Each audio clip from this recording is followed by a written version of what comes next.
Bom, aí a nossa industrialização ela foi denominada como substituição de importação, porque se ela começa a partir de 1930, a gente tem que voltar no ano anterior, 1929, teve a quebra da Bolsa de Valores lá em Nova York, mas que afetou a economia de um modo geral, não só nos Estados Unidos, mas lá na Europa, de onde vinham os produtos que nós importávamos.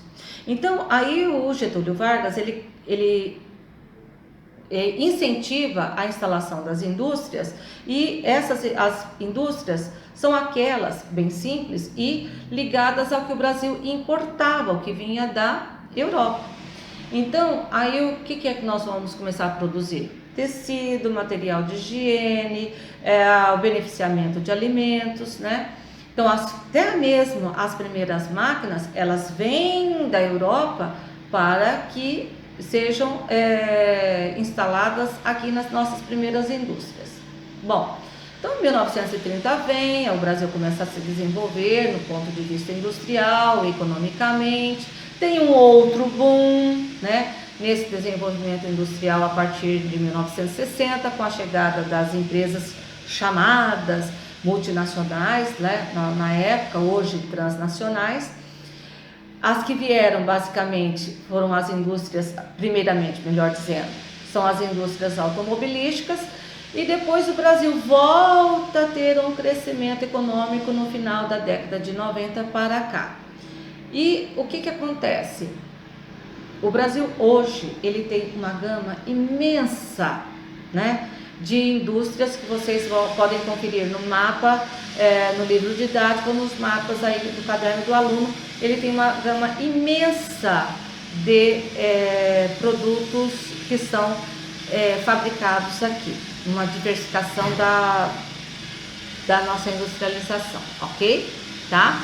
Então, aí, só que a indústria, ela precisa do quê?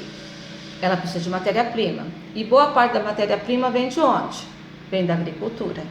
Então, a agricultura, a gente acha que produz alimentos, só alimentos, mas não é assim. Ela produz alimento, matéria-prima e também fonte de energia. Por isso que há uma interligação dos 4 setores econômicos, ok? Então, a nossa agricultura, ela é diversificada, mas ela começa, o que acontece? Lá no século XVI, com o cultivo da cana-de-açúcar, que vai permitir até mesmo a expansão do território brasileiro. A gente sabe que as atividades econômicas, elas incentivaram a ampliação do nosso território. E óbvio que a agricultura e a pecuária, elas que deram início a esse processo de expansão do nosso território. A agricultura, conforme eu falei, começa lá com o cultivo de cana-de-açúcar. E aí, o que acontece?